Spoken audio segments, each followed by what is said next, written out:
नमस्कार, मैं हूं आपके साथ मयंक। तो देखिए, आई लव मोहम्मद मामले को लेकर एक बार फिर मुसलमानों का ज़बरदस्त गुस्सा देखने को मिला है और इस बार लाठीचार्ज हुआ है महाराष्ट्र में। हमने हाल ही में देखा कि किस तरह से बरेली में हिंसा हुई, लाठीचार्ज हुआ। उसके बाद अब इसी तरह की तस्वीरें सामने आई है महाराष्ट्र से।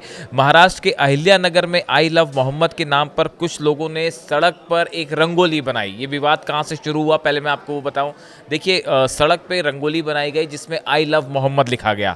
इस बात को लेकर एक मुस्लिम समुदाय के कुछ लोग जो हैं वो नाराज़ थे। उनका कहना था कि इस तरह से मोहम्मद साहब का अपमान नहीं होना चाहिए, सड़क पर जो है रंगोली से नहीं लिखा जाना चाहिए आई लव मोहम्मद। और इसके विरोध में कुछ लोग जो है वो थाने पहुँचे और थाने पहुँच के उन्होंने अपनी आपत्ति दर्ज जताई। और इसके बाद जो है प्रदर्शन के दौरान मामला थोड़ा उग्र हो गया और पत्थरबाजी की भी खबर आई और फिर पुलिस ने जो है वो लाठीचार्ज किया और एक बार हालात फिर बेकाबू हुए। ये बात महाराष्ट्र के अहिल्यानगर की है। अब देखिए, पुलिस ने बताया घटना का संज्ञान लेते हुए स्थिति को नियंत्रित करने के लिए जिन लोगों ने रंगोली बनाई उनकी पहचान की गई है और 2 लोगों को गिरफ्तार किया गया है। ये वो 2 लोग हैं जिन्होंने मोहम्मद साहब को लेकर आई लव मोहम्मद लिखा और रंगोली बनाई थी।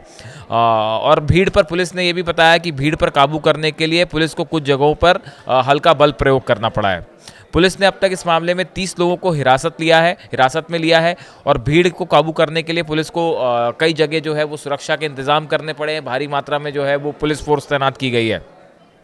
पुलिस के मुताबिक अब हालात नियंत्रण में है। अब सवाल ये है कि देखिए, ये मामला इतना बिगड़ा क्यों? क्या इसमें कुछ तरह की जानबूझ के ऐसे हालात खराब करने की कोशिश की गई? महाराष्ट्र के मुख्यमंत्री देवेंद्र फडणवीस ने अहिल्यानगर हिंसा पर बयान दिया है। उन्होंने कहा, अहिल्यानगर में जो हुआ ऐसा लगता है कि ये साजिश है, राज्य में तनाव पैदा करने की कोशिश हो रही है, राज्य में शांति भंग करने की कोशिश की जा रही है। तो इस तरह का बयान चीफ मिनिस्टर की तरफ से आया है महाराष्ट्र के और उन्होंने कहा है कि सुरक्षा के सारे इंतजाम किए जाएंगे। इसी बीच देखिए, एक बयान और सामने आया। जिस तरह से बरेली में हिंसा हुई उसके बाद इमरान मसूद जो हैं उनकी तरफ से जो बयान आया था उसमें उन्होंने कहा था कि दुनिया के भर में और देश भर में जितने मुसलमान हैं वो मोहम्मद साहब से प्यार करते हैं और अगर कोई भी विवाद उनसे लेकर होता है तो इससे एक मुस्लिम समुदाय में आक्रोश की भावना पैदा होती है। हम आपको बताते हैं उन्होंने क्या कहा था। चार्ज हुआ, मारा गया, आई लव मोहम्मद को लेके प्रोटेस्ट हो रहा था, क्या कहना चाहिए? यूपी में गुंडा राज चल रहा है, माफिया राज चल रहा है, संविधान की कोई वैल्यू नहीं रह गई है। पुलिस को पावर इतना दे दिया गया है कि जिसको चाहे हाथ पैर तोड़ दो, जिसको चाहे उठा के जेल 2-4 साल के लिए भेज दिया हो रहा है। मैं खुली निंदा करना चाहता हूं।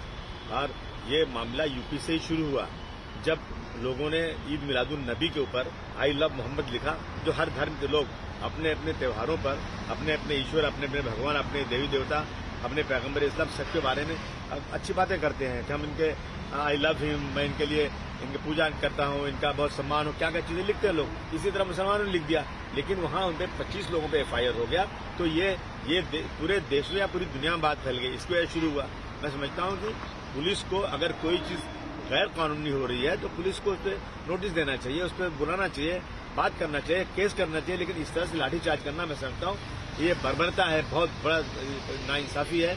इसके ऊपर पुलिस के ऊपर जो है ना सख्त कार्रवाई होना चाहिए। यहाँ के एक मिनिस्टर हैं, वो भी लिखते हैं आई लव महादेव इस तरह से, और फिर नहीं लिखे ना, जिसको लिखना लिखे हमें क्या। लेकिन ये सिर्फ किसी को चिढ़ाने के लिए या उसके कंपेरिजन में जब कोई त्यौहार आता है तो लिखते हैं, आप लोग सभी लिखते हैं। आपकी कॉन्स्टिट्यूंसी में भी जाके महाआरती कर रहे हैं और इस तरह से ये सब जो है ना, ये देश को बर्बाद करने वाले लोग हैं। ये सब जो है सिर्फ पोलराइज करना चाहते हैं, हिंदू मुसलमानों को बांटना चाहते हैं। मैं समझता हूँ कि अगर कोई मेरे कॉन्स्टिट्यूंसी में कोई गलत कुछ हुआ है तो पुलिस वहां पे देखे और कार्रवाई करे। लेकिन आकर के वहां राजनीतिक रोटियां सेकना और गलत भाषण करना, मुसलमानों को अपमानित करना, मैं समझता हूँ ये संविधान के खिलाफ है। BMC के चुनाव आ रहे हैं तो इस वजह से ध्यान हटाने के लिए क्या आप किस तरह से कहा ना, पोलराइज करने के लिए ये लोग सिर्फ और सिर्फ इलेक्शन कैसे जीते, चाहे कोई मरे या जिए। देखिए, कोई मुसलमान ऐसा नहीं है जिसके दिल में मोहब्बत ना हो मोहम्मद की। उनकी मोहब्बत के बिना मुसलमान ही नहीं हो सकता। तो उसको नमाज के बाद इस तरह से दिखाने की जरूरत नहीं है। आप मुसलमान हो इसका मतलब आपके दिल में मोहब्बत है, उसके बिना आप मुसलमान ही नहीं हो। और ये जो तमाशा चल रहा है देश में कि कुछ लोगों का समूह इधर भी उकसाता है, इधर भी उकसाता है और नफरत फैलाने की बात हो रही है। बरेली में लोग लड़के निकल गए, क्यों निकल रहे भाई? नमाज, मस्जिदें नमाज पढ़ने के लिए हैं, आप नमाज पढ़िए। आप नमाज पढ़िए, गुमराही के रास्ते पर मत जाइए। पुलिस को लाठी चलाते हुए आपके तरस नहीं आता, पुलिस को आपको गोली मारते हुए दर्द नहीं होता।